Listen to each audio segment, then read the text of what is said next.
یا الہی ہر جگہ تیری عطا کا اصل میں جس زمانے میں لاؤڈ اسپیکر نہیں تھا تو کیا اس زمانے میں لوگ ثواب سے محروم تھے؟ تو جو بھی جماعت میں شامل ہو جائے اس کو اس نماز کا پورا ثواب ملے گا، اس لیے کہ سنت مکبرین کو کھڑا کرنا یہ بھی سنت ہے۔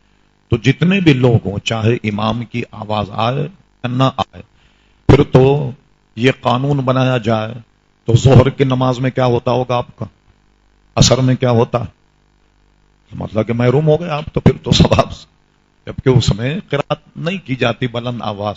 تو جتنے بھی لوگ جماعت میں شامل ہوں ان سب کو ثواب ملے گا۔